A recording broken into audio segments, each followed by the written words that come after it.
তো এখানে আমাদের রিটার্ন পরীক্ষা হবে এই রুমে। এখন ফিঙ্গার পাওয়া যেত না, দেখা দেখি করার সুযোগ আছে কিনা, মানে এটাই হচ্ছে টাইম পাস। সে ভাইবা রুমের কক্ষ, এখানে আমাদেরকে এক সিরিয়াল অনুযায়ী দেখেন, বিশাল সিরিয়াল। এই আসসালামু আলাইকুম ভিউয়ার্স, আমি মোহাম্মদ মেহেদি হাসান, আমার ফ্রেন্ড আরাফাত, আমরা দুজনে আজকে যাব জেলা প্রশাসন কার্যালয় গাজীপুর, কারণ এখানে আমরা আজকে ড্রাইভিং লাইসেন্সের exam, viva, fingerprint and drive test দিব। সো আমি চলে যাচ্ছি আরাফাতকে রিসিভ করার জন্য ওদের বাসার এখানে রহম আলী মসজিদের পাশে। এখানে একটা পুকুর আছে, সো সেই পুকুরের পাশে যে পাড়, সেখান দিয়ে ও আসতেছিল। অলরেডি আরাফাত চলে এসেছে, এখন ওকে নিয়ে আমি আবার গন্তব্য স্থান যেই জয়দেবপুর জেলা প্রশাসন কার্যালয় সেখানে চলে যাচ্ছি। সো দুই বন্ধু মিলে আজকে ড্রাইভ টেস্ট দিব অ্যান্ড সারাদিন কত মজা করব সব কিছু ভিডিওতে রেকর্ড হবে অ্যান্ড আপনাদের সাথে শেয়ার করতেছি। সো ভিউয়ার্স আমাদের সাথেই থাকবেন এবং ফুল ভিডিওটা দেখবেন, এতে করে আপনাদের অনেক ইনফরমেশন হয়তোবা গেদার হলেও হতে পারে। সো ড্রাইভ টেস্ট দেওয়ার জন্য সর্বপ্রথম আমরা জয়দেবপুর যাব। জয়দেবপুর জেলা প্রশাসন যে কার্যালয় বিআরটির, সেখানে যাব অ্যান্ড সেখানে যাওয়ার পরে আমাদের সর্বপ্রথম বর্তমানে যেই কাজটা সেটা হচ্ছিল ফিঙ্গারপ্রিন্ট দেওয়া। সো আমরা এখন দিরাশ্রমের রোড ধরে, এটা হচ্ছিল দিরাশ্রম রেল লাইন, এই রেল লাইনটা জয়দেবপুর থেকে কমলাপুর চলে গিয়েছে অ্যান্ড রেল লাইনের ওই পাশে রাস্তা কাটা, যে কারণে আমাদের একটু ঘুরে ফিরে যেতে হবে, রেল লাইনের উপর দিয়ে যাব। কিন্তু দেখুন এখানে কি বিপজ্জনক একটা রাস্তা দিয়ে আমরা যাচ্ছি, মনে হচ্ছে আমি কোনো আজপড়া গ্রামে চলে এসেছি। আর দেখেন এই ভাই, রেল লাইনের পাশে সামান্য একটা ফুটপাতের মতো রাস্তা, যেখান থেকে মানুষও মনে হয় না হাঁটে, গরু ছাগল ছাড়া, সেখান দিয়ে এখন আমার বাইক চালায় যেতে হচ্ছে। খুবই বাজে একটা জায়গা, আর ফিলিংটা খুবই বাজে ছিল। আগে যদি জানতাম আমি এই রোডে ভুলেও কখনো ঢুকতাম না। যাই হোক, যেহেতু ঢুকে পড়েছি, সো আমার এখান দিয়ে বাইক নিয়ে যেতেই হবে। আর যদি আমি ঘুরে যাই তাহলে আমার অনেক টাইম লস হবে। সো আমি এই ভাঙ্গা জায়গা দিয়েই বের হয়ে যাব, কিছু করার নেই। বাইকে হয়তো বা একটা জাম্পিং ভাব আসতেছে, মানে বাইকটা একটা ধাক্কা খেলো এরকম লাগলো। যাই হোক, আমি, এটা হচ্ছে জয়দেবপুরের রাস্তা, এটা হচ্ছে দিরাশ্রমের রাস্তা, দিরাশ্রম টু জয়দেবপুরের রাস্তা। সো আমি সেই রাস্তায় উঠে গিয়েছি অ্যান্ড আমি জয়দেবপুরে যাওয়ার সময় দুইটা ট্রেন দেখলাম, একটা আর একটাকে ক্রস করছে। এই দৃশ্যগুলো খুব কম দেখা যায়। যাই হোক, আমি সেই জয়দেবপুর চলে এসেছি জেলা প্রশাসন কার্যালয়। এটা হচ্ছে রানী বিলাস স্কুল, মানে রানী বিলাসমণি যে স্কুলটা আছে সেটার পাশে। আর এটা হচ্ছিল ভাউল রাজার বাড়ি, ভাউল রাজার সেই বাড়ি এটা। সো এখানেই হচ্ছিল জেলা প্রশাসনের কার্যালয় হয়েছে অ্যান্ড আমি সেখানে চলে এসেছি। সো ভিউয়ার্স আমরা ভিতরে যাব অ্যান্ড বাইকটা পার করব। সো বাইকটা রেখে নিলাম, দেওয়ার পর আরাফাত ঘুরতে ছিল, আমি একটু ভিডিও ফুটেজ নিলাম অ্যান্ড আমি আবার মেন গেটের দিক চলে যাচ্ছি, পুরো যেই জেলা প্রশাসন কার্যালয় আছে সেটার একটা ভিউ নেওয়ার জন্য। সো আমি মেন গেটে চলে এসেছি, দেখতে পাচ্ছেন এটা জেলা প্রশাসন কার্যালয় অ্যান্ড আমি ভিতরের দিকে যাচ্ছি ফিঙ্গারপ্রিন্ট দেওয়ার জন্য।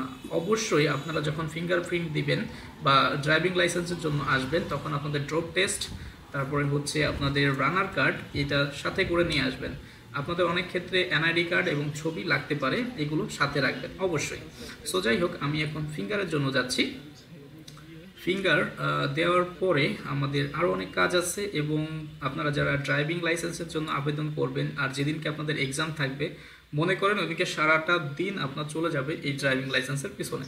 যাই হোক, আমি ফিঙ্গার দেওয়ার জন্য পিছন দিয়ে দোতলায় উঠে গেলাম অ্যান্ড এটা হচ্ছে ফিঙ্গার কক্ষ। এখানে সবাই ফিঙ্গার দেওয়া শুরু করে দিয়েছে অ্যান্ড আমার ফিঙ্গার শেষ, যে কারণে আমি ক্যামেরার হাতে বসে গিয়েছি রেকর্ড করতে। সো আরাফাত ভাই ফিঙ্গারের জন্য অলরেডি বসে আছে এবং সে এখন যাবে ফিঙ্গার দেওয়ার জন্য, সে বারবার উকি মারতেছিল। সো আরাফাত ভাইয়ের ফিঙ্গার দেওয়ার জন্য ভিতরে ঢুকেছে অ্যান্ড আরাফাত ভাইয়ের ফিঙ্গার শেষ হলে আরাফাত ভাইয়ের কাছ থেকে আমরা জানবো তার অভিজ্ঞতা কি, সে এখানে ফিঙ্গার দিতে এসে কি ধরনের অভিজ্ঞতা অর্জন করলো, এবং তার অভিজ্ঞতা আশা করি আমার থেকে অনেক বেটার হয়েছে, কারণ সে খুবই স্মার্ট একটা ছেলে। সো যাই হোক, তার অভিজ্ঞতাটা একটু পরেই আমরা জানবো। সো সে ফিঙ্গারটা শেষ করুক, ততক্ষণ আমরা ভিডিওতেই একটু ফোকাস করি। সো ফিঙ্গার দেওয়ার সময় অবশ্যই আপনাদের সিগনেচার করতে হবে, যেটা আরাফাত ভাই মাত্র করলো। এই সিগনেচারটা আপনারা সচরাচর যে সিগনেচার করেন, যেটা করে অভ্যস্ত, সেটাই দিবেন। যত সম্ভব আপনারা এনআইডি কার্ডের সাথে সিগনেচারটা মিল রাখবেন, ওকে। সো আরাফাত ভাইয়ের কাজ শেষ। এখন আরাফাত ভাই ওটিপিটা দিয়ে চলে আসলো পেপারটা নিয়ে। সো আরাফাত ভাই আসেন ভাইজান আসেন, আপনার অনুভূতি কি ভাই? আলহামদুলিল্লাহ ভালো। ফিঙ্গার দিয়ে শেষ? হ্যাঁ, এখন কি ফিঙ্গার পাওয়া যেত না, এখন কি ফিঙ্গার পাওয়া যেত না, এখন আগে ফিঙ্গার পাওয়া যেত না? ফিঙ্গার কি লয়ে গেছিল নাকি চোরে? একদিন পর পাওয়া যেত, এখন তো যেদিন আসে ওই দিন যাওয়া যায়। আচ্ছা, এখন কি? এখন ফিঙ্গার দেওয়া যায় তাড়াতাড়ি। এরপরে কি? এরপরে স্টেপ কি? রিটেন পরীক্ষা, তারপর আমরা যাবো যুব উন্নয়ন প্রশিক্ষণ কেন্দ্রে। আচ্ছা চলেন যাই। যেহেতু আমার ফিঙ্গার দেওয়া শেষ আমার এবং আমার ফ্রেন্ডের, সেহেতু আমরা এখন চলে যাব গাজীপুর জয়দেবপুর যেই যুব উন্নয়ন প্রশিক্ষণ কেন্দ্র আছে, মানে শহীদ আহসানুল্লাহ মাস্টার যুব উন্নয়ন প্রশিক্ষণ কেন্দ্র, সেইখানে যাব আমাদের রিটেন এক্সাম দেওয়ার জন্য। সো ভিউয়ার্স আমাদের সাথেই থাকবেন, অ্যান্ড সামনে আপনাদের জন্য আরও ইনফরমেশন থাকছে। তো চলুন যাওয়া যাক।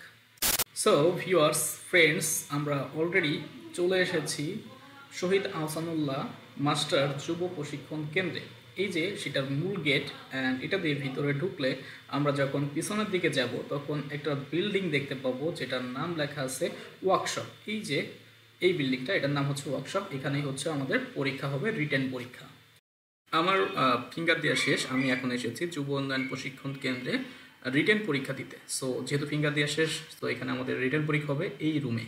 সো ভিউয়ার্স আপনারা দেখতেই পাচ্ছেন আমার ফ্রেন্ড আরাফাত পরীক্ষার জন্য এত প্রিপারেশন নিচ্ছে। যদি এই প্রিপারেশনটা সে এসএসসি এবং এইচএসসিতে নিত তাহলে মেডিকেলে চান্স পেত। সো ফ্রেন্ড চলুন আমরা দেখি আমাদের এক্সাম হলটা কীরকম, এবং এখানে দেখাদেখি করে লিখার বা দেখাদেখি করার সুযোগ আছে কিনা।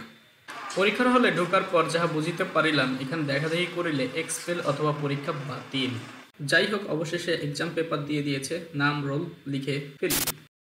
আমরা রিটেন এক্সাম শেষ করেছি যুব উন্নয়ন প্রশিক্ষণ কেন্দ্র থেকে। এখন আমরা চলে এসেছি জেলা প্রশাসন কার্যালয়ে।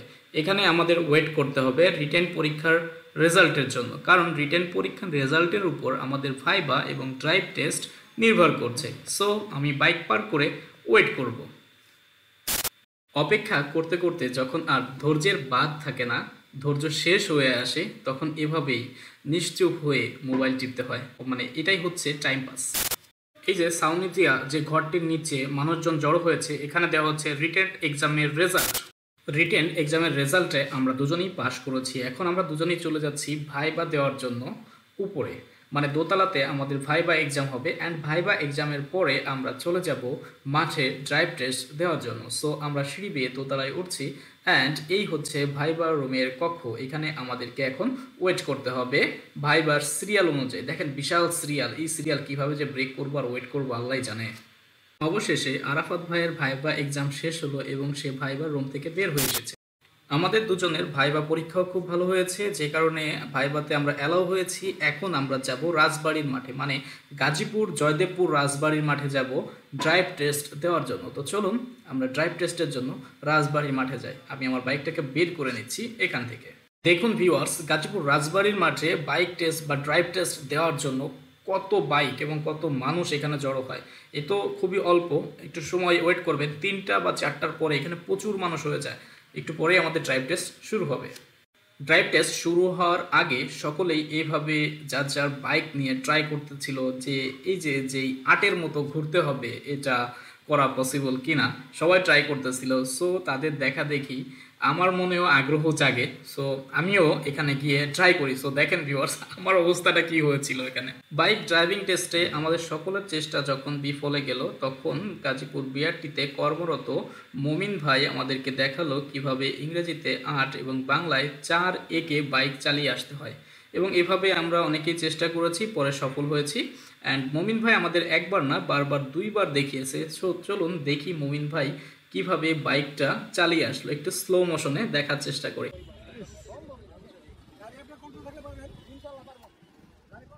অ্যান্ড ভিউয়ার্স আজকের ভিডিও আমরা এখানেই শেষ করছি। ভালো থাকবেন, সুস্থ থাকবেন, বাই বাই, টাটা। এবং আমার ভিডিও কন্টেন্ট ভালো লাগলে অবশ্যই সাবস্ক্রাইব করবেন।